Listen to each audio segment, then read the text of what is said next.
Muchas gracias. Yo me acuerdo que cantamos esa canción cuando yo tuve 16 años. La primera vez que me acuerdo de esa canción. Y bueno, la chispa sigue, ¿no? Eso es lo importante. Gracias por cantar eso. También era muy interesante y ustedes no podían darse cuenta y un poco después se olvida, pero fue muy impresionante hoy. Me di cuenta a la mañana, ahora a la noche también. ¿Cuántas cosas del mensaje de hoy estaban en el tiempo de cantar? Muchas cosas salieron en el cantar de lo que vamos a ver hoy en la palabra de Dios, que fue muy interesante. Bueno, vamos a abrir nuestras Biblias a 2 Timoteo. Vamos a seguir con la serie que yo estoy predicando. Esta vez prediqué hace 2 semanas, así que no tenemos un descanso tan grande entre un mensaje al otro, pero hoy vamos a ir otra vez a 2 Timoteo. Y hoy vamos a ver, comenzando en versículo 8 de 2 Timoteo capítulo 2. Alguien ha dicho, no sé quién, no anoté quién era, pero alguien ha dicho muy equivocadamente algo que parece lógico, pero que no es verdad. Él dijo así: el cristianismo es siempre una sola generación de la extinción.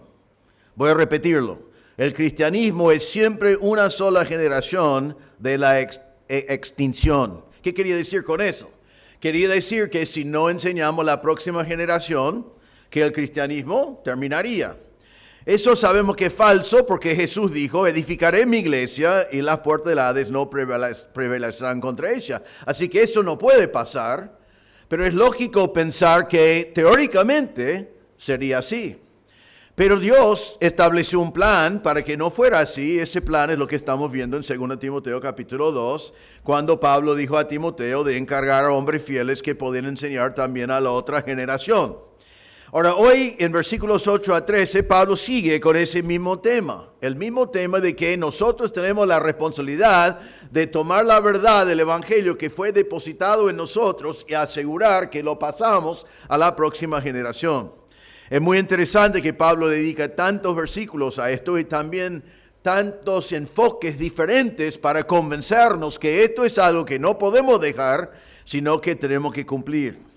Ahora, les hago recordar de la realidad que Pablo y Timoteo estaban viviendo aquí. Pablo escribe esto a Timoteo. Pablo estaba en la cárcel. Pablo iba a morir. Pablo murió poco tiempo después de terminar esta carta. Él está hablando del hecho de que él depositó en Timoteo la verdad del Evangelio, el tesoro que él podía dar a Timoteo. Él reconoce en el libro de Timoteo, es más joven, que es tímido. Él ha recibido el depósito y Pablo quiere asegurar que Timoteo, por su timidez, no se achicara a no pasar esa verdad a la próxima generación. Entonces está hablándole fuerte para que no lo haga. Hay un montón de mandatos que ya hemos visto en pocos versículos. En versículo 1 vimos el mandato a Timoteo y a ti, que dice: fortalécete en la gracia que hay en Cristo Jesús.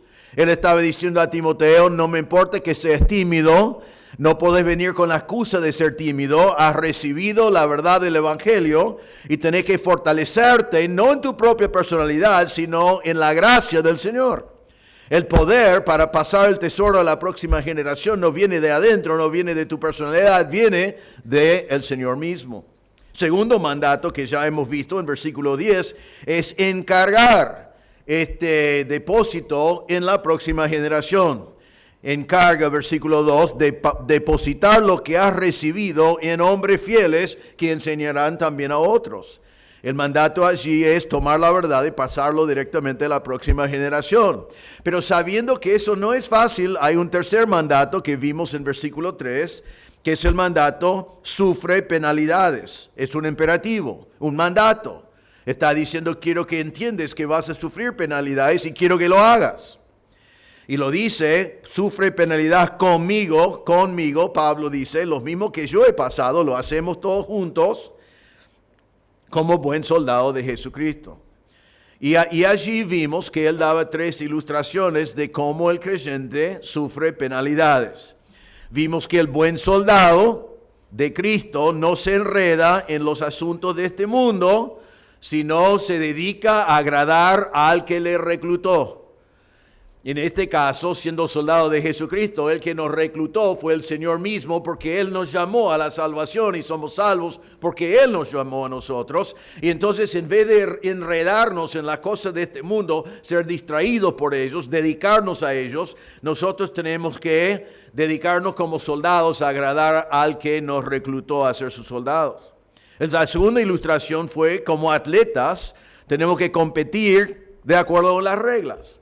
No podemos competir como si fuéramos exentos de las reglas, sino como un atleta que tiene que entrenarse, tiene que hacer sacrificio, tiene que levantarse temprano, tiene que hacer todo lo que es necesario, tiene que abstenerse de ciertas cosas para que pueda competir para ganar. La tercera ilustración de cómo debemos sufrir penalidades era el labrador, el granjero en este caso, y dice que el granjero tiene que trabajar.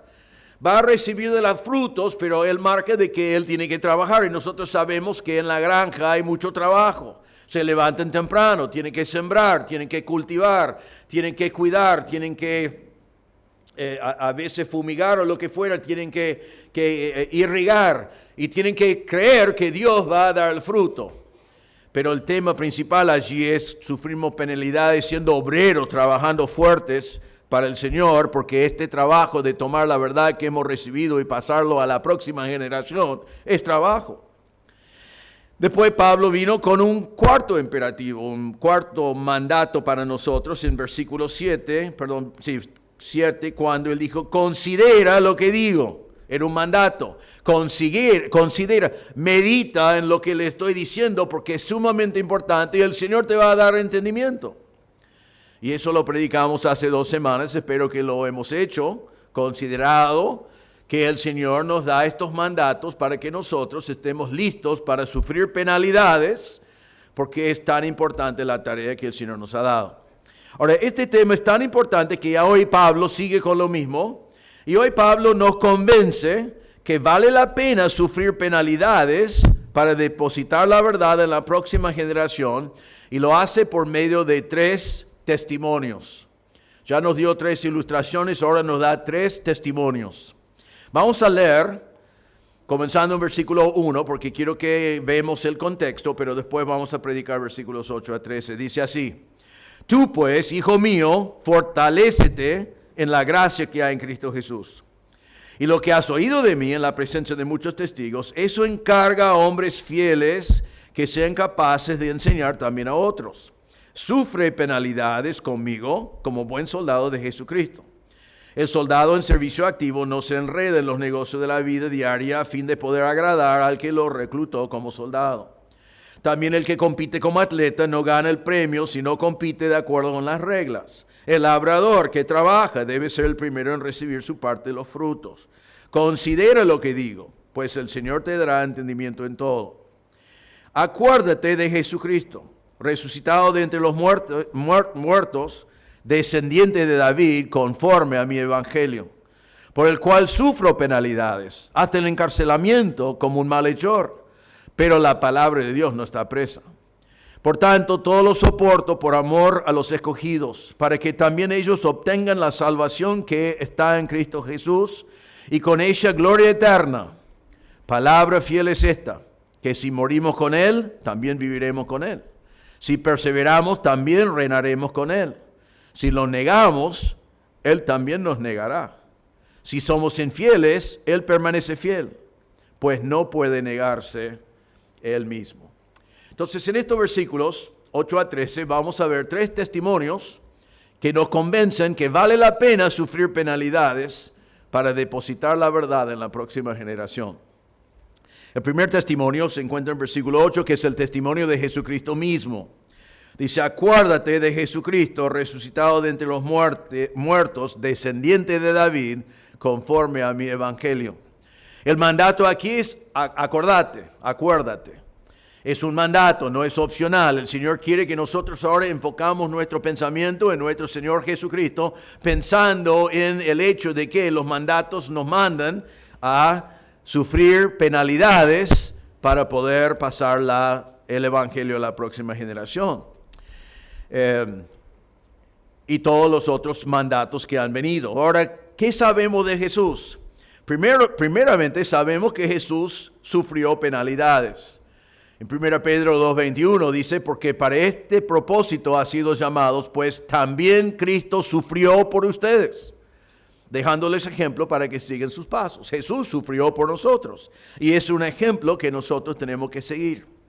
Jesús es un buen ejemplo de lo que vemos en toda la palabra de Dios, que es muy distinto a lo que el mundo eclesiástico cree hoy, pero lo creen porque quieren creerlo, no porque es enseñado por la palabra. Jesús es un ejemplo de la realidad de que primero viene aflicción y después viene la gloria.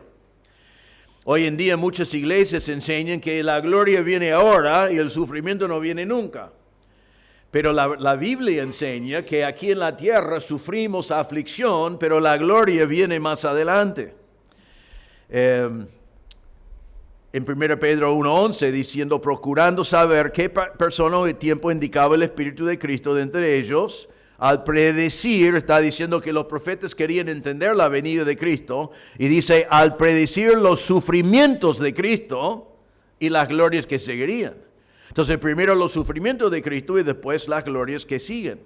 1 Pedro 4:13 dice, antes bien en la medida en que comparten los padecimientos de Cristo, regocíjense, para que también en la revelación de su gloria se regocijen con gran alegría. Entonces dice, regocíjense en su sufrimiento, porque algún día vamos a poder regocijarnos cuando se revele en gloria. Pero primero Cristo sufrió y después fue glorificado. Y eso es el plan que Dios tiene, eso es el testimonio. John MacArthur dijo esto sobre este pasaje, dijo, el camino a la gloria fue marcado por dolor antes de placer, pena antes de gozo, humillación antes de glorificación, muerte antes de resurrección, el odio terrenal antes de la adoración celestial. Muchos hoy enseñan un evangelio de prosperidad y la gente quiere escuchar que no hay sufrimiento en este mundo, sino que el creyente va a tener mucho dinero, va a tener salud, va a tener un montón de cosas, pero la Biblia no dice eso. Sino la Biblia dice que sufrimos penalidades hoy, pero que vemos la gloria eterna más adelante. Entonces el ejemplo de Jesús. Ahora, ¿qué nos dice aquí Pablo de Jesús? Dice Jesús resucitado de entre los muertos, descendiente de David conforme al Evangelio. Entonces nos dice dos cosas. Primero, que Jesús es resucitado de entre los muertos. Eso en primer lugar nos hace entender que Jesús es Dios. Si no fuera Dios, no hubiera resucitado. Romanos 1:4 dice, ya fue declarado Hijo de Dios con un acto de poder conforme al Espíritu de Santidad por la resurrección de entre los muertos, nuestro Señor Jesucristo. Él es Dios, es declarado ser Dios en su resurrección. Pero quiero que entiendan que esta frase, acuérdate de Jesucristo resucitado de entre los muertos, la idea de Pablo con el vocabulario y con el verbo aquí no es que nosotros pensamos en el momento de su resurrección. Es verdad que Él resucitó. Eso fue un milagro. Es verdad que es resucitado. Es verdad que vivirá para siempre. En este pasaje, Pablo quiere que nosotros pensamos, ya cuando tenemos que enfrentar aflicción y sufrir penalidades para llevar el Evangelio a la próxima generación, Pablo quiere que nosotros sepamos que el Salvador del cual estamos predicando vive. Él está viviendo. Acuérdate de Jesucristo resucitado de entre los muertos. Acuérdate de Jesucristo, el que vive. El centro del Evangelio de Pablo es que el Señor que murió resucitó y el Señor que murió vive. Pablo lo vio a Cristo. Él no creyó en el Señor, sabía que había muertos, probablemente lo vio, no sabemos con seguridad, pero sabía que un hombre murió. Él creyó que fue un hombre, no creyó que fue Dios, no creyó en Él como su Salvador, perseguía a la iglesia hasta que el camino de Damasco, el Señor Jesús habló con él y él dijo, ese Señor que murió vive. Y en ese mismo momento se convirtió. Porque si Cristo vive, es Dios. Si Cristo vive, es el Salvador. Si Cristo vive, es el Señor. Y si Cristo vive, vale la pena sufrir penalidades para pasar esa verdad a las próximas generaciones que no lo saben. En Colosenses 1:18 Pablo dice, Él es también la cabeza del cuerpo, que es la iglesia. Él es el principio, el primogénito de entre los muertos, a fin de que Él tenga en todo la primacia. Como el Señor vive, tú debes dar al Señor la primacia en todo, porque es el lugar que le corresponde. Él vive. Él venció la muerte. Me encanta Hebreos 2:14, donde dice que Él participó de carne y sangre. ¿Para qué? Para anular mediante la muerte el poder de aquel que tiene el poder de la muerte, es decir, el diablo. El Señor venció a Satanás, que tenía el imperio de la muerte. Él lo venció porque Él murió y resucitó. En Juan 14:19 Jesús dijo, un poco más de tiempo y el mundo no me verá más, pero ustedes me verán, porque yo vivo, ustedes también vivirán. Amén. Eso no era solamente para ellos, es para nosotros. Porque yo vivo, ustedes también. No están muy animados con el tema, hermanos. Esto es una promesa tremenda, porque Él vive, nosotros viviremos. Eso es lo que Pablo está diciendo aquí. Acordate que el Señor vive. Acordate que Él vive y por eso viviremos.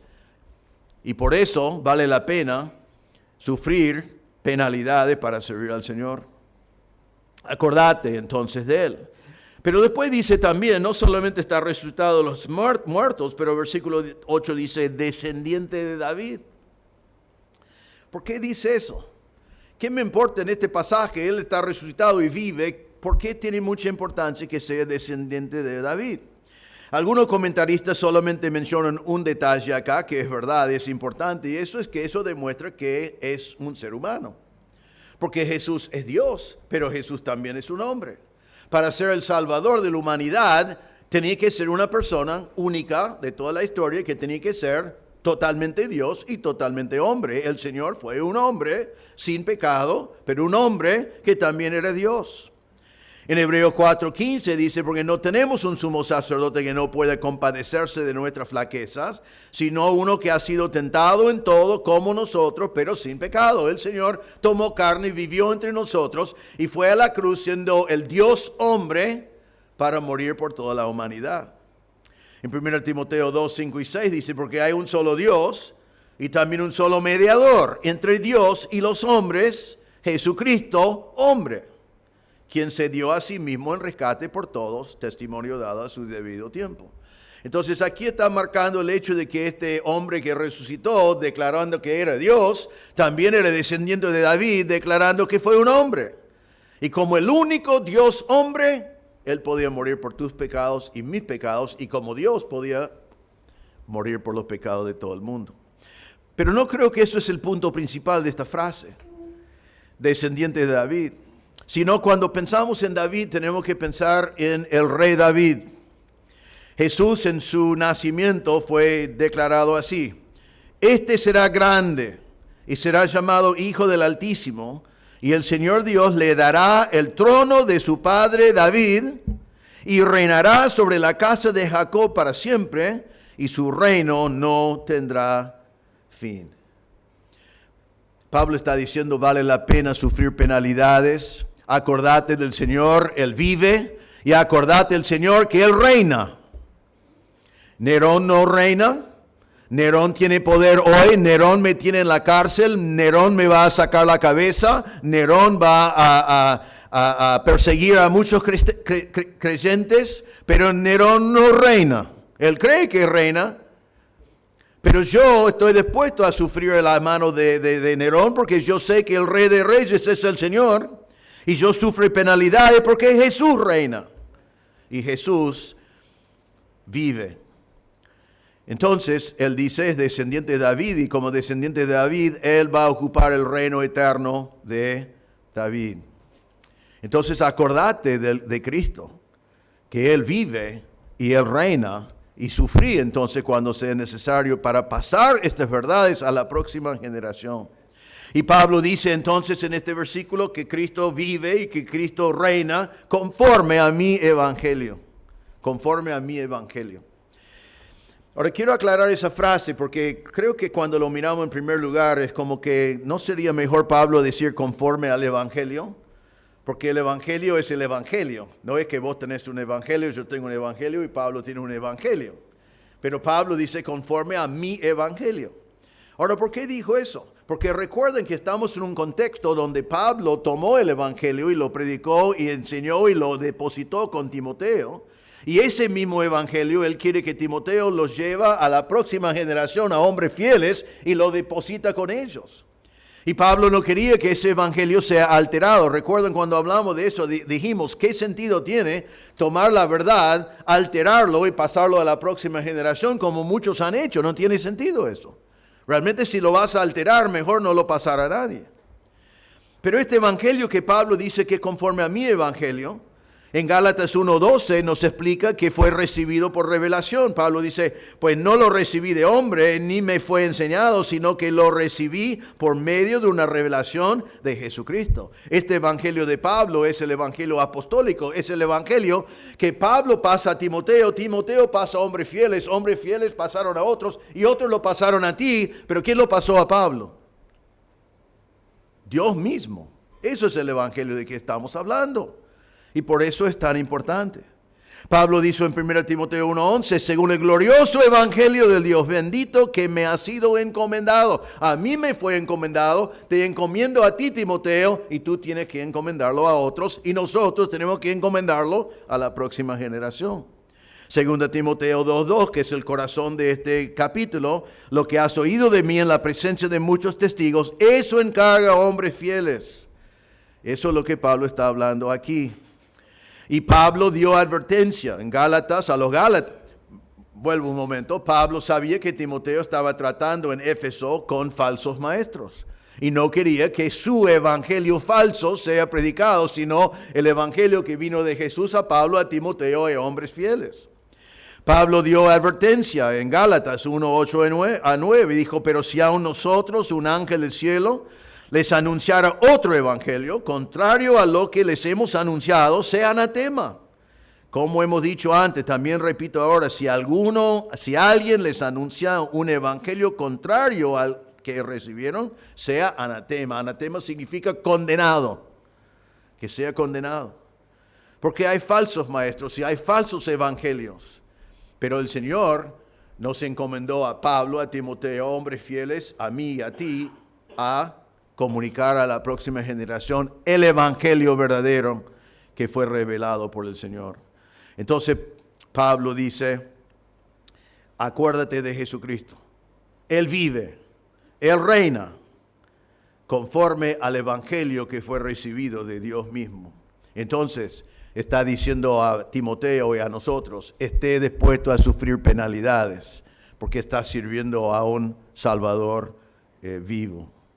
Hay muchas personas que dan sus vidas por personas que están en la tumba, por ideas que realmente no hay alguien vivo. Nosotros servimos a un Dios vivo y nosotros servimos un Dios que reina y reinará por toda la eternidad y que reinaremos junto con Él. Entonces, ¿qué sacrificio es demasiado hacer aquí en la tierra por Él?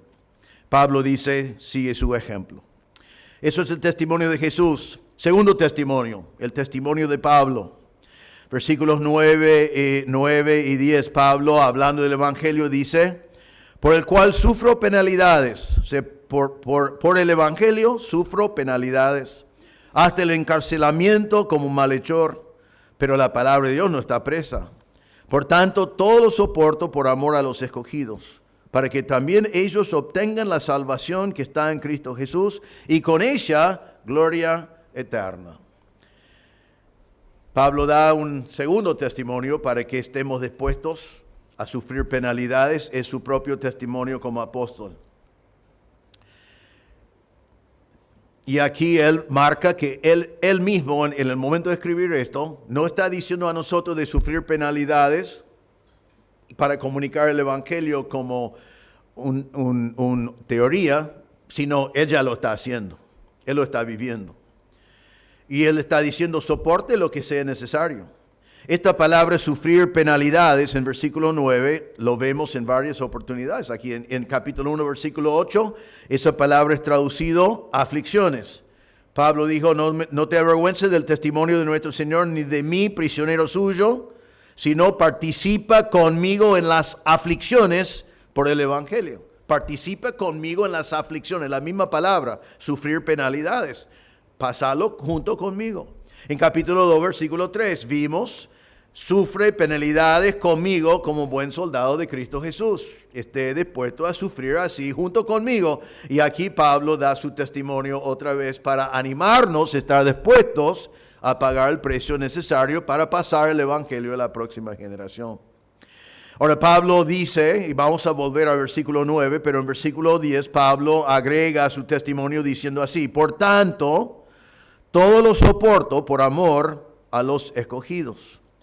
La palabra soportar es una palabra muy interesante porque Pablo está en la cárcel, está enseñando a Timoteo y dice, todo esto lo soporto por amor a los escogidos. Y la palabra soportar significa quedarse. Me quedo.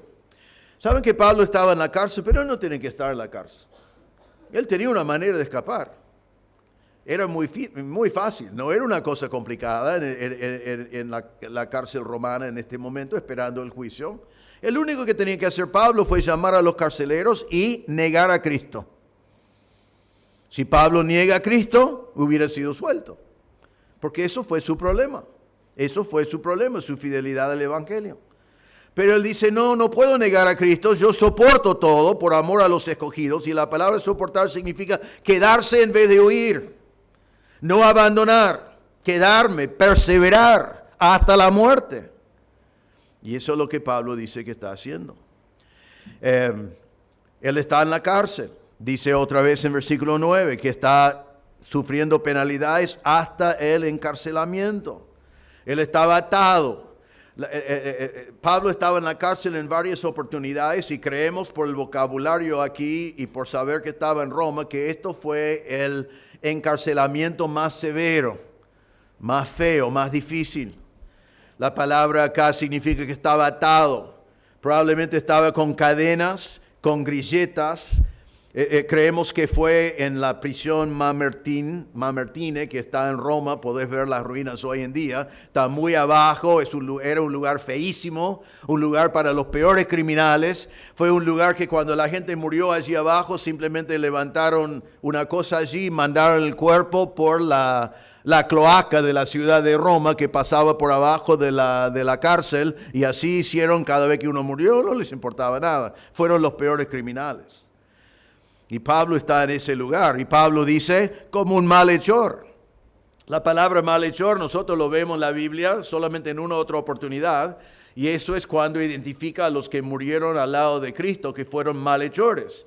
Pero no es una palabra que vemos normalmente. Pero Pablo utiliza la palabra aquí para decir, estoy en la cárcel. Pero no están diciendo que estoy en la cárcel porque estoy predicando el Evangelio, sino están diciendo que estoy en la cárcel porque soy un criminal. Porque soy un malvado.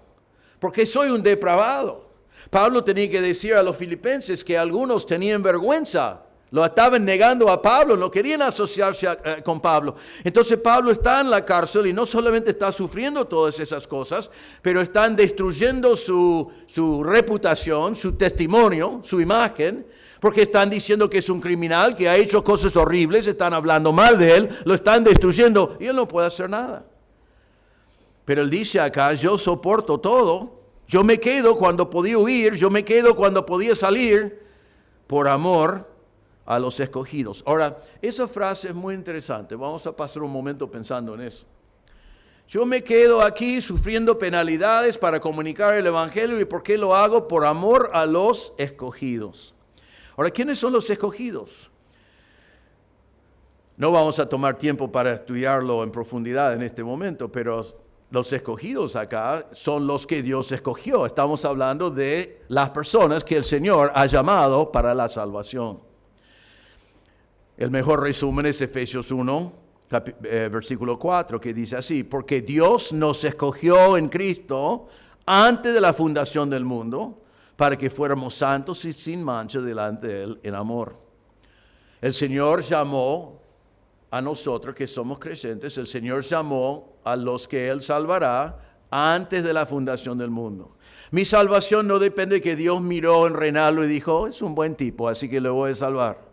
O es un buen tipo, entonces lo voy a llamar. No, el Señor me llamó antes que nací. El Señor me llamó antes de que creó el mundo. Antes de la fundación del mundo, el Señor me llamó. Y llamó a todos los que serán salvos. Pero Pablo aquí dice algo muy extraño porque dice, yo soporto todo este sufrimiento por amor a los escogidos para que también ellos obtengan la salvación que está en Cristo Jesús y con ella gloria eterna. ¿Sabe que hay algunas personas, muchas personas que yo conozco, que rechazan la idea bíblica que el Señor llamó a algunos a la salvación? No les gusta esa idea. Porque quieren que la salvación no depende totalmente de Dios, quiere que depende algo del hombre. El hombre siempre quiere tener más poder en la mano. Y ellos dicen que nosotros que creemos lo que la Biblia dice, que el Señor llamó a algunos a la salvación, que entonces nosotros, como Dios llamó a algunos de la salvación, y la verdad es lo siguiente, van a ser salvos, van a ser salvos. Dios los llamó, no le va a escapar ninguno, van a ser salvos. Eso lo enseña la Biblia. Pero algunos critican a nosotros que creemos eso y dicen que nosotros estamos tan tranquilos que el Señor los va a salvar, que entonces no oramos, no predicamos, no estamos con urgencia en cuanto a la salvación de ellos. Hay una cosa en la teología y en la historia. Ustedes saben que el nombre de Calvino está relacionado mucho a esa idea bíblica de que somos llamados a la salvación. Pero hay una cosa también que se llama hipercalvinismo. Y quiero que sepan que nosotros no somos hipercalvinistas y tenemos que cuidarnos para que nunca seamos hipercalvinistas. Ahora, ¿qué es un hipercalvinista? Pero hay gente así en el mundo. Ellos creen que Dios llamó a algunos para la salvación y van a ser salvos. Entonces ellos dicen, entonces no voy a orar. ¿Por qué voy a orar por la salvación de fulano? Porque el llamado va a ser salvo. Y si no es llamado, no va a ser salvo. Entonces no voy a orar. Eso es hipercalvinismo. Y algunos de ellos dicen, no voy a sacrificar nada para salir a predicar el evangelio porque si es llamado, va a creer. A otro le va a hablar, a alguien le va a hablar, algo va a pasar, pero ¿por qué voy a sacrificar yo? Entonces, es sin urgencia. Ahora, y nosotros que entendemos que la Biblia dice que el Señor llamó a algunos y el Señor los salva, tenemos que tener cuidado que no entra una gotita de hipercalvinismo en nosotros. De estar muy tranquilos porque todo lo que Dios llamó a la salvación antes de la fundación del mundo van a ser salvos. Entonces, bueno, lo dejamos al Señor hacerlo como espectadores. La Biblia no nos dice eso porque el mismo Dios que los llamó a la salvación nos mandó a nosotros orar por su salvación, y el mismo Dios que los llamó a la salvación dijo a nosotros predicar el evangelio a toda criatura. Y Pablo aquí dice, yo sufro todas estas cosas por amor a los escogidos para que también ellos obtengan la salvación que está en Cristo Jesús. Pablo no fue un hipercalvinista. Vamos a dejar ahora a pobre Calvino fuera de nuestro mensaje, pero es importante entender eso, hermanos. Aunque el Señor llamó a alguno de la salvación y es Él que lo salva, Él utiliza instrumentos para predicar el evangelio a ellos, y el mismo Dios que los llamó a la salvación llamó a vos y a mí a predicarles el evangelio. Entonces Pablo dice, yo sufro todas estas cosas para que ellos sepan. Pablo tenía la misma actitud de Dios mismo que Pedro mencionó en 2 Pedro 3:9, cuando dice que el Señor no quiere que nadie perezca, sino que todos vengan al arrepentimiento. Pablo entendió lo que Pedro predicó en Hechos 4:12, en ningún otro hay salvación, porque no hay otro nombre bajo el cielo dado a los hombres en el cual podemos ser salvos. Pablo mismo dijo en Romanos 10:14, escuche esto porque es muy importante en este contexto, dije, ¿cómo pues invocarán a aquel en quien no han creído? ¿Y cómo creerán en aquel de quien no han oído? ¿Y cómo oirán sin haber quien les predique? Entonces, Pablo aquí está diciendo, estoy sufriendo todas estas cosas por la urgencia de que los llamados del Señor reciben el mensaje del evangelio. Que Timoteo, estoy pasando a ti y tú tienes que pasar a los demás, y todos tenemos que sufrir penalidades porque el Señor los llamó, el Señor lo va a salvar. ¿Y cómo lo va a salvar? Por medio de nuestro testimonio y nuestra predica. Y entonces estemos dispuestos a hacer lo que sea necesario.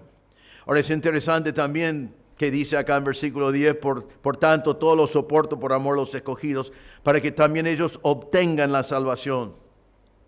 La palabra obtener no significa que ellos lo compren o lo consiguen por sí mismos, sino la palabra significa que lo experimentan, que sea el resultado, que ellos tengan la salvación. El Señor los llamó antes de la fundación del mundo. Cristo vino a la tierra para proveer esa salvación al cual fueron llamados. Y el Señor manda un predicador para que ellos escuchen el mensaje del Evangelio. Y el Espíritu Santo los regenera dándoles vida para que creen en el Señor Jesucristo. Todo eso realmente está involucrado en esta palabra obtengan, porque significa que ellos experimentan el momento de la salvación. Todos nosotros que conocemos a Cristo como Salvador fuimos llamados antes de la fundación del mundo, pero no fuimos salvos antes de la fundación del mundo. Fuimos llamados. Era seguro, pero fuimos llamados. Pero cada uno de nosotros podemos recordar el momento que el Señor mandó el predicador y nosotros escuchamos el mensaje y que experimentamos lo que era tener vida nueva, perdón de pecados, ver al Señor obrar. Hace poco tuve la oportunidad de llevar a un hombre a Cristo y me acuerdo bien su cara porque me estaba haciendo muchas preguntas y yo estaba explicando. En un momento él se dio cuenta y dijo, sí, eso es lo que creo. ¿Y sabe qué? Su cara cambió. Ya era radiante, era otra persona. ¿Por qué? Porque en ese momento experimentó la salvación al cual había sido llamado en la eternidad pasada. Entonces el mismo Dios llamó a la salvación, pero el mismo Dios que llamó a la salvación encomendó a ti el Evangelio. Vino de Pablo, Timoteo, hombres fieles, a ti. Y el Señor te dio la gran comisión de llevar el Evangelio y hacer discípulos a todas las naciones. Y es el Señor que después regenera el pecador.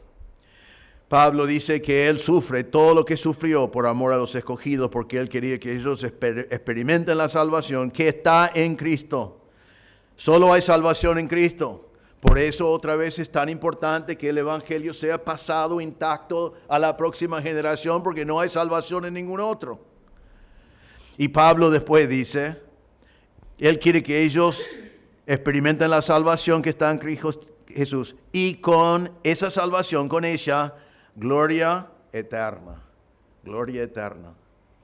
Qué lindo que es poder predicar el Evangelio, sufriendo lo que sea necesario, para ver ese momento cuando experimenten la salvación y también con ellos reciben la gloria eterna.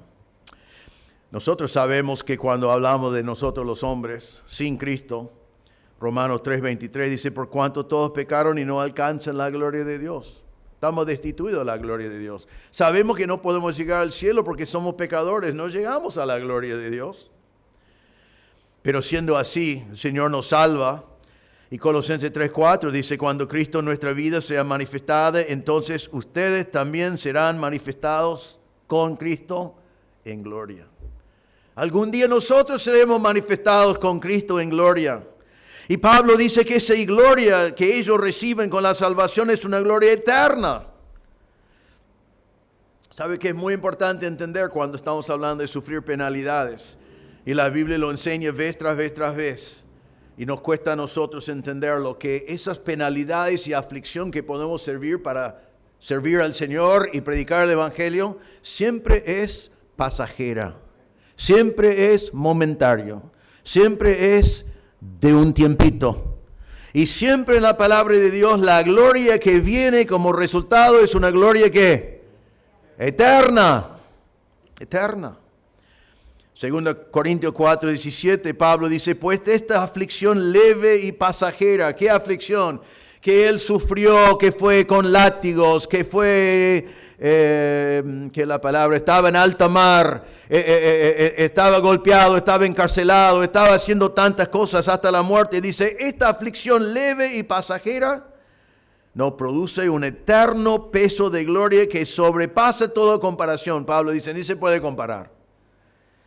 Y a veces pensamos que Pablo ya está en la presencia del Señor por 2000 años. Y yo me imagino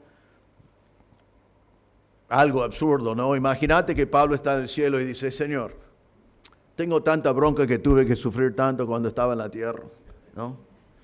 ¿Por qué? ¿Por qué? ¿Por qué todo eso? Ya estoy acá, pero mire, tú puedes haber hecho que las cosas fueran más fáciles cuando yo... Es absurdo, ¿no? Seguramente Pablo, siendo ser humano como nosotros, si estuviera pensando algo, diría, yo debo haber sido más fiel al Señor todavía, fue un hombre. Pero él dice, no hay comparación, todo lo que puedo sufrir, y él sufrió hasta que le cortaron la cabeza, pero él dice, eso no es nada. ¿Por qué no es nada? Porque yo lo miro y digo, eso no es nada, eso es algo. Pero no es nada comparado al peso de la gloria eterna que esperaba Pablo y que espera a nosotros al servir al Señor. 1 Pedro 1, 6 y 7 dice, en lo cual ustedes se regocijan grandemente, aunque ahora por un poco de tiempo, si es necesario, sean afligidos con diversas pruebas, para que la prueba de la fe de ustedes, más preciosa que el oro que perece, aunque probado por fuego, sea hallada que resulta en alabanza, gloria y honor en la revelación de Jesucristo. Hermanos, con Pablo podemos decir que vale la pena sufrir penalidades para pasar el evangelio a la próxima generación, porque los que se conviertan ya van a recibir con la salvación eterna gloria, y nosotros también estamos trabajando para algo que no es provisorio, sino que es eterno. Ahora, Pablo entonces dice que él está sufriendo todas estas cosas, pero hay una frase que saltea aquí en el testimonio de Pablo que quiero mirar, es el final del versículo 9, porque él dice, pero la palabra de Dios no está presa. Yo estoy en la cárcel, yo estoy atado, estoy estoy acusado de cualquier cosa, no puedo defenderme. No puedo salir sin negar a Cristo. No voy a hacer eso. Pero saben, hermanos, la palabra de Dios no está presa. No está atado a la palabra de Dios. El mensajero fue atado, pero el mensaje no. Por eso era tan importante que fuera pasado a Timoteo y de Timoteo a los hombres fieles a otros. Pablo decía en Filipenses 1:18, cuando él estaba en la cárcel, dice, entonces algunos estaban predicando, él dijo, por contienda. No estaban ayudando a Pablo, tenían vergüenza de Pablo, pero él dice, entonces ¿qué? Que de todas maneras, ya sea fingidamente o en verdad, Cristo es proclamado. En esto me regocijo, sí, y me regocijaré. Pablo dice, yo estoy en la cárcel, pero voy a regocijarme porque Cristo está siendo predicado porque yo estoy en la cárcel. Pablo, aún estando en la cárcel, estaba pensando en a quién podía predicar. En Hechos 27, 24, el Señor dice, no temas, Pablo, has de comparecer ante César. Entonces Pablo estaba pensando, cuando estoy ante César, voy a predicar el Evangelio. Cuando Pablo estaba en Cesarea, delante de las autoridades en ese momento, predicó el Evangelio. Nos dice al final de este libro, en 2 Timoteo 4, 16 y 17, él dice, en mi primera defensa delante de las autoridades, nadie estuvo a mi lado, sino que todos me abandonaron, que no se les tenga en cuenta. Pero el Señor estuvo conmigo y me fortaleció. Ahora podemos pensar que él va a decir, el Señor estaba conmigo y me fortaleció, entonces salí bien. Pero escucha lo que dijo. El Señor estuvo conmigo y me fortaleció a fin de que por mí se cumpliera cabalmente la proclamación del mensaje y que todos los gentiles oyeron. Pablo dice, mi primera defensa estaba solo. Era una defensa que iba a llevar a su muerte. Pero él dice, el Señor estaba conmigo. ¿Por qué? Porque a todas esas autoridades yo podía predicar el Evangelio. El Evangelio no es atado. Alguien dijo, y no anoté su nombre, así que no puedo decir quién era, pero dijo esto, un poco raro, pero creo que marca bien una idea. Él dijo así, Dios entierra a sus mensajeros, pero el mensaje sigue marchando adelante. Dios entierra a sus mensajeros, pero el mensaje sigue marchando adelante. ¿Sabe que podemos mirar en la historia algunos padres de la iglesia que predicaron la palabra de Dios, después murieron? Estaba Crisóstomo, que creo que es del IV siglo, si me acuerdo bien, que se llamaba Boca de Oro, porque era el mejor predicador de su tiempo. Él murió, pero el mensaje siguió adelante. Tenemos personas como George Whitefield, que la gente abandonó a todas las cosechas y vinieron para escucharle predicar, a veces 30,000 sin micrófono, y fue considerado el mejor predicador de su vida. Whitefield murió, pero el mensaje siguió adelante. Los reformistas vinieron, ellos predicaron la palabra de Dios, todos ellos murieron, pero la palabra de Dios sigue adelante. Y siempre ha sido así. Dios entierra a sus mensajeros, pero el mensaje sigue marchando adelante. Entonces Pablo dice, vale la pena. Doy testimonio, dice Pablo, de que vale la pena. Soporto todo para que el evangelio llegue a los que Dios va a salvar. Bueno, uno más. Versículos 11 a 13. El testimonio de las promesas de Dios. Pablo comienza el versículo 11 por decir la palabra fiel es esta. Eso aparece 5 veces en las epístolas pastorales. Cuando estamos en 1 Timoteo lo explicamos bien eso, porque toda palabra de Dios es fiel. Pero cuando Pablo utiliza esta frase es porque quiere que nosotros prestamos mucha atención a lo que está diciendo. Presta atención porque le voy a decir algo que necesitan entender. Y él sigue en versículos 11 a 13 con 4 lo que se llaman cláusulas condicionales. Son frases sí, entonces. En este caso sí, también. Y casi todos son sí nosotros, entonces también Jesús. Entonces es muy importante, lo vamos a ver, que son promesas de Dios basado en ciertas cosas que pasan en nuestras vidas. Ya vamos a mirarlos. Porque yo sé que es tarde y tenemos que seguir adelante, pero todo esto es muy importante. Versículo 11, que si morimos con Él, también viviremos con Él. Ustedes recuerdan que les enseñamos que en griego, si una palabra comienza con la palabra sun, significa en conjunto con o juntos. Casi todas las palabras acá comienzan con sun. Si morimos con Él, si nosotros morimos con Cristo, si morimos con Él en conjunto, entonces también viviremos con Él. Ahora, esta parte es difícil de predicar porque hay muchas opiniones sobre exactamente qué quiere decir Pablo con si morimos con Él, y me llevaría mucho tiempo y probablemente sería muy confuso si yo explico todo para que entiendan todas las opciones. Les invito a estudiarlo por sí mismo. Sabemos que el Señor dice que cuando conocimos a Cristo morimos con Cristo. El bautismo es un símbolo de que morimos con Cristo y resucitamos a vida. No pasa en el bautismo, sino el bautismo es un cuadro de eso, que hemos muerto con Cristo. Romanos 6:11 dice, así también ustedes considérense muertos para el pecado, pero vivos para Dios en Cristo Jesús. Entonces, esa idea está presente. Pero creo que Pablo aquí, eso es mi opinión en las distintas posibilidades de interpretar, como Pablo está por morir, como Pablo está hablando de sufrir penalidades, creo que Pablo está diciendo, si estás dispuesto a morir con Cristo, como Él murió por ti, si estás dispuesto a morir por Él, tengo una promesa para ustedes. En Juan 12, 24 y 25 Jesús dijo, en verdad les digo que si el grano de trigo no cae en tierra y muere, se queda solo. Pero si muere, produce mucho fruto.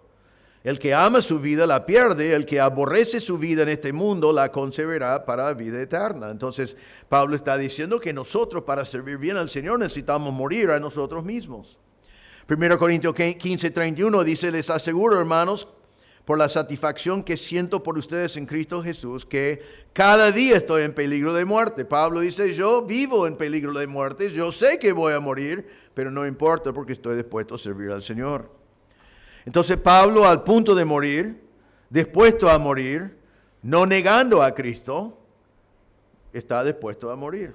Ahora, a veces nosotros decimos o pensamos, bueno, pasan muchas cosas, pero lo peor que me puede pasar es morir. Eso es la idea del mundo, no hay nada peor que morir. Pero nosotros los creyentes no tenemos que pensar así.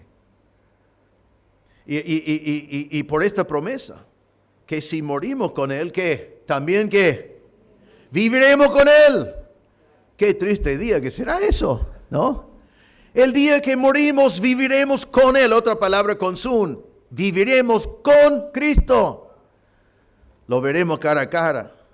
Así que el peor día para cualquier incrédulo es el mejor día para el creyente. No estoy diciendo que debemos buscar la muerte, déjame aclarar, eso está en las manos de Dios. Pero no debemos temer la muerte. El Señor ya nos dio la victoria sobre la muerte. Vamos a vivir con Él. Jesús dijo en Mateo 16:24, si alguien quiere venir en pos de mí, niéguese a sí mismo, tome su cruz y que me siga. La gente que escuchó a Jesús decir eso sabía lo que él quería decir. Nadie en el mundo romano llevaba una cruz, menos si estaban llevando la cruz para que llegara a un lugar y después iban a clavarlo a la cruz, poner la cruz y iban a morir allí. Cuando Pablo dice toma su cruz, estaba diciendo niéguese a sí mismo, morí a ti mismo, vive para mí. Entonces creo que Pablo está diciendo, si estás dispuesto a renunciar al mundo, sufrir penalidades, hasta morir por mí, entonces quiero que sepan que todos los que mueren con Cristo también vivirán con Él. Romanos 6:8 dice, si hemos muerto con Cristo, creemos que también viviremos con Él. Y Mateo 16:25, porque el que quiere salvar su vida la perderá, pero el que pierde su vida por causa de mí, la hallará. Qué linda promesa. Si morimos por Cristo, si renunciamos a este mundo, si estemos dispuestos a morir, no importa. ¿Por qué? Porque viviremos con Él. Qué increíble. Pero seguimos. Versículo 12. Si perseveramos, también reinaremos con Él. La palabra perseverar es lo mismo que vimos en versículo 9. Yo soporto. Significa, ahora hablando de vos y de mí, si nosotros estamos sufriendo penalidades para servir al Señor y perseveramos, nos quedamos sin huir, no abandonamos, nos seguimos firmes como Pablo en medio de la persecución, en medio de la tentación, en medio de lo que sea. Eso es lo que Él quiere de nosotros. Es primera persona plural. Me gusta eso porque me gusta estar identificado con Pablo. Si perseveramos, ¿quién? Yo, Pablo dice, yo, Timoteo, Reinaldo, Javier, vos, si perseveramos juntos, no quiero sufrir, pero si voy a sufrir, quiero sufrir con hombres así. Y sabe que en muchos años de iglesia, muchas personas han pasado por la iglesia, pero cuando venían ciertas tentaciones o cuando venían ciertas persecuciones, no perseveraban. Huyeron. Desaparecieron. Pero qué promesa aquí. Bueno, primero, Mateo 10:22 dice, y serán odiados por todos, por causa de mi nombre, pero el que persevere hasta el fin, ese será salvo. Y la promesa aquí, si perseveremos, también reinaremos con Él. Ahora tenemos que volver a que Jesús es descendiente de David. Entonces, Él es digno de reinar. Él es el rey. Él es el rey del universo. Pero ahora dice que yo voy a reinar con Él. Si yo persevero cuando vienen las tentaciones, cuando yo persevero en las penalidades, vamos a reinar con Él. ¡Qué promesa! ¡Qué increíble! En Apocalipsis 17:14 dice, ellos pelearán contra el Cordero, pero el Cordero los vencerá, porque Él es Señor de señores y Rey de reyes. Nuestro Señor es Rey de reyes y Él promete que vos y yo reinaremos con Él. Como ustedes saben, yo ya he pedido al Señor ser intendente de Don Torcuato. Hay muchas cosas que van a cambiar en el reino, ¿sí? Sí, no es por votación, Mari, no, ya lo pedí del Señor, no va a ser una democracia. Pero reinaremos con Él. Y otra vez la palabra sun, reinar con Cristo. ¡Qué promesa! Así que, hermanos, vale la pena perseverar en las penalidades para servir al Señor. Pero ahora viene uno diferente. Una advertencia muy fuerte en la segunda parte del versículo 12. Si lo negamos. Si lo negamos. Pablo tenía la opción acá de negar y salir de la cárcel. Y la palabra casi lo negamos significa si yo digo no al Señor, si yo repudio al Señor, si yo reniego al Señor, si demuestro que no soy salvo realmente, soy un profesante, entonces ¿qué va a pasar? Esta es la persona, como vemos en Tito 1:16, que dice, profesen conocer a Dios, pero con sus hechos lo niegan, siendo abominables y desobedientes. Profesen conocer al Señor, pero no lo conocen. Me gusta primero de Juan 2:19 porque explica bien, porque no estamos hablando aquí de perder la salvación. La persona que niega a Cristo no es un creyente que ahora lo niega, es una persona que profecía creer en Cristo. Ahora viene la persecución y niega a Cristo para escapar, pero no es que perdió la salvación, sino que nunca fue salvo, pero ahora bajo la presión demuestra quién es. Primero de Juan 2:19 lo dice así: ellos salieron de nosotros, pero en realidad no eran de nosotros. Porque si hubieran sido de nosotros, habrían permanecido con nosotros, pero salieron a fin de que se manifestara que no todos son de nosotros. ¿Captaron todo eso? Mírenlo después de 1 de Juan 2:19.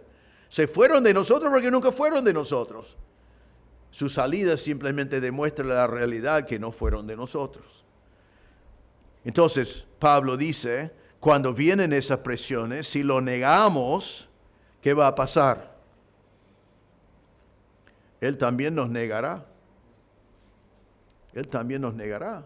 Uno dice, bueno, todo buena onda, ¿no? Viviremos con Él, reinaremos con Él, pero ahora el que niega, el Señor lo negará. ¿Por qué el Señor lo niega? Porque el Señor es justo. Esta persona no ha creído en Cristo, no ha conocido a Cristo como Salvador, ha dicho no a Dios. Y entonces la ira de Dios está sobre él. El Señor tiene que juzgar su pecado. En Mateo 7:21, primero Mateo 10:32 dice así: por tanto, todo el que me confiese delante de los hombres, yo también lo confesaré delante de mi Padre que está en los cielos. Pero cualquiera que me niegue delante de los hombres, yo también lo negaré delante de mi Padre que está en los cielos. En el momento del juicio, delante de Dios el Padre, el que negó a Cristo estaría allí, quizás buscando misericordia, no sabemos, la Biblia no lo dice, pero el Señor dirá, no lo conozco. Él no confió en mí. Él no aceptó la salvación que yo he provisto. Yo niego conocerlo. Más fuerte todavía, Mateo 7:21-23, no todo el que me dice Señor, Señor, entrará al reino de los cielos. Muchos me dirán en aquel día, Señor, Señor, no profetizamos en tu nombre echamos fuera demonios, y en tu nombre hicimos muchos milagros. Entonces le declararé, jamás lo conocí, apártense de mí, los que practican la iniquidad. No es suficiente ser religioso, es necesario haber conocido a Cristo como Salvador. Y entonces una fuerte advertencia, el que niega a Cristo, Cristo lo negará. A mí me da mucha pena, después de 41 años de iglesia, pensar en las personas que hemos conocido que vinieron y profesaron creer en Cristo y después lo negaron. A veces encontramos uno, a veces el Señor obra en uno de ellos y se convierte de verdad, pero es doloroso, porque habiendo negado a Cristo, demostrando que nunca fueron salvos a pesar de que profesaron haber creído, en el juicio serán negados también por el Señor. Y si tú estás aquí en esta noche y no has aceptado a Cristo como Salvador, estás diciendo no a Cristo. También en el juicio Cristo negará haberte salvado porque tenés que poner tu fe en el Señor Jesucristo. Es muy importante no negar a Cristo, sino creer en Cristo como tu Salvador. El costo es demasiado grande, consecuencias horribles, pero es una verdad como advertencia. Si lo negamos, Él también nos negará. Hay uno último que creo que es el mejor de los cuatro, en mi opinión. Si somos infieles, Él permanece fiel, pues no puede negarse a Él mismo. También hay un poco de discusión sobre la interpretación de esto, pero creo que como ya habló de los que niegan a Cristo, no está repitiendo que algunos son infieles al negarle, sino está diciendo que los que no niegan a Cristo, los verdaderos creyentes, también todos somos infieles en algunos momentos. Los marineros de Estados Unidos tienen el refrán semper fideles, ¿no? ¿Han visto eso? Semper fideles, que significa siempre fiel. No son siempre fieles. Hay gente que abandonó, hay gente que no fueron fieles. Eso es su refrán, eso es su deseo, pero no es así. Nosotros no podemos tener el refrán siempre fieles porque no somos. Aún nosotros que servimos al Señor y amamos al Señor, la característica del hombre convertido es que somos pecadores salvos. Todavía tenemos momentos de infidelidad, todavía somos imperfectos, todavía somos infieles en nuestro carácter, aunque el Señor nos ha salvado y algún día nos va a glorificar. Entonces, si somos infieles en cierto momento de nuestra vida, pero salvos, ¿cómo responde el Señor? Qué lindo cómo responde. Si somos infieles, Él permanece fiel. Hermanos, Dios es fiel. No sé si hay algo más importante que eso en todo el universo. Dios es fiel. Él permanece fiel. Significa sigue fiel, continúa fiel, es inmovible en su fidelidad, es inmutable en su fidelidad. Él tiene que ser fiel porque si no fuera fiel no sería Dios. Y como es fiel, es digno de toda confianza. Podemos contar con Él. Podemos ir a muchos versículos, pero en número 23, 19 dice, Dios no es hombre para que mienta, ni hijo del hombre para que se arrepienta. Lo ha dicho Él y no lo hará, ha hablado y no lo cumplirá. Saben, hermanos, que tu salvación y mi salvación depende del hecho de que Dios es fiel. Lo que Él promete, Él cumple. Él prometió que Cristo murió por nuestros pecados. Él prometió que si yo me humillo delante de Él, reconozco mi pecado y simplemente confío en Cristo como mi Salvador, que Él me salvará. Yo no dormiría en ninguna noche si mi salvación dependía de mi fidelidad, pero duermo tranquilo todas las noches porque mi salvación depende de la fidelidad de Dios. Amén. Qué bendición, qué cosa tremenda. Y nos da la seguridad de la salvación porque depende de la fidelidad de Dios. Pero no es suficiente eso porque Pablo agrega una frase más que marca bien eso. Dice, Él permanece fiel, pues no puede negarse Él mismo. Algunas personas dicen que no hay nada que Dios no pueda hacer, pero no es verdad. Hay cosas que Dios no puede hacer. Por ejemplo, aquí Dios no puede ser infiel. Es imposible. Como yo, como carácter, tengo el carácter de ser infiel, el Señor tiene el carácter de ser fiel. Él no puede ser infiel, es su carácter, es quien es. Él es fiel a sus promesas, Él es fiel en su justicia a juzgar el pecado, Él es fiel a su pueblo, Él es fiel a sí mismo. Y en unos momentos vamos a celebrar el Señor y vamos a hablar del nuevo pacto. El Señor hizo un pacto con nosotros, se llama el nuevo pacto. Normalmente en un pacto, siempre en un pacto hay dos partes. Normalmente una parte pone algo y la otra parte pone algo, es como un contrato. Entonces uno dice, yo pongo un departamento, tú pones el alquiler, vos vivís allí, estamos felices, vos estás viviendo allí, yo recibo el alquiler. O uno vende una casa y dice, bueno, es un pacto, vamos a firmar una escritura, tú recibes la casa, yo recibo el dinero para que yo pueda comprar otra cosa. Siempre hay dos partes y siempre hay un pacto, un contrato. Pero en el nuevo pacto es un pacto totalmente diferente a cualquier otro porque el Señor mira en nosotros y dice, quiero hacer un pacto con ustedes, un contrato, pero me doy cuenta que ustedes no traen nada a la mesa. No pueden traer nada para su salvación. Sus buenas obras son como trapo de inmundicia, su religión no sirve para eso, no tienen nada para traerme. Entonces, pero no hay problema porque vos vas a traer absolutamente nada y yo voy a traer la salvación eterna. Porque Cristo lo compró y es gratuito y al creer en Cristo, sin más nada, Cristo te salva. Pero eso es un pacto. Pero ¿qué pasaría si ese pacto no era confiable?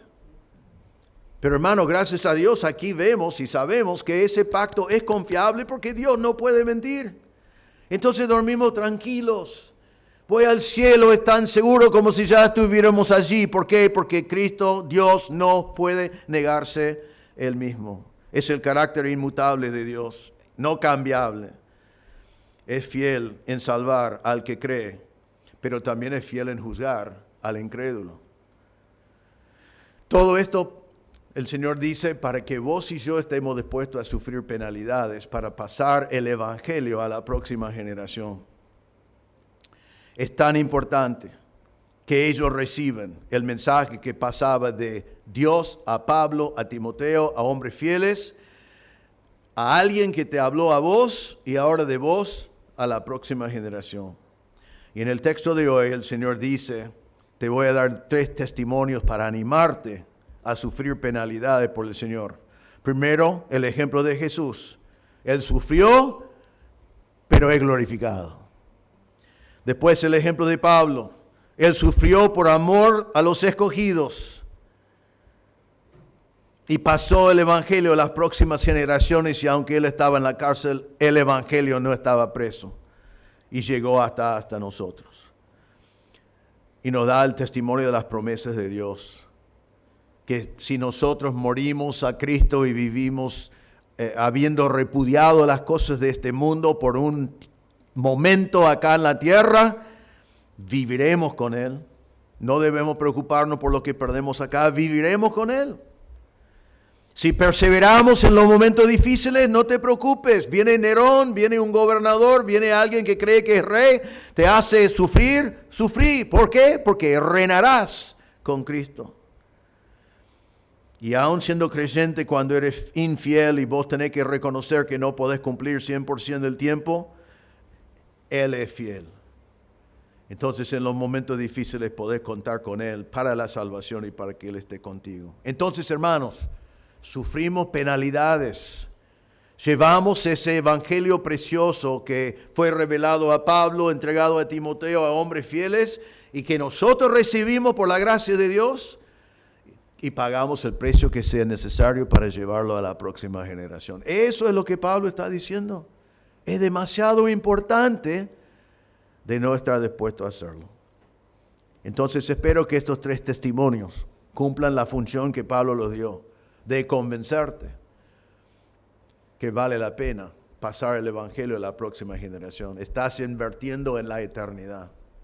Un mensaje que nunca cambia. Déjame terminar por decir, si hay alguien presente que hasta el día de hoy está negando a Cristo, no has confiado en Cristo como tu Salvador, no has dicho sí al Señor, no delante del Señor has ido al Señor a decir: Señor, soy un pecador perdido, no tengo nada para ofrecerte, pero creo que Jesús pagó la cuenta por todos mis pecados y hoy pongo mi fe en Cristo. Si no has hecho eso, has negado a Cristo, no lo has reconocido por quién es. Y Él te negará a ti mismo. Pero Romanos 10:9 dice: si confieses con tu boca a Jesús por Señor y crees en tu corazón que Dios lo resucitó de entre los muertos, serás salvo. Así que hoy podés dejar de negar a Cristo y confesar a Cristo como Señor y como Salvador, y recibir hoy perdón de pecado, vida eterna, salvación con el Señor por toda la eternidad. Si no conoces a Cristo, el Dios está presente. Háblale en tu corazón. Reconozca tu pecado. Ponga tu fe en Cristo como Salvador. Él te salvará. Señor, te damos gracias por estas grandes verdades que encontramos en este pasaje. Promesas, ejemplos, tantas cosas tan importantes para nuestras vidas. Te damos gracias, Señor, que podemos dormir tranquilos de noche porque nuestra salvación depende de tus promesas, de tu carácter, de tu fidelidad. Te damos gracias por el ejemplo de Jesús, que sufrió por nosotros, pero ahora está en la gloria. Te damos gracias por Pablo, que sufrió por amor a los escogidos, pero ahora está en tu presencia. Y te damos gracias que has encargado a nosotros el mismo evangelio para que lo pasamos a los demás.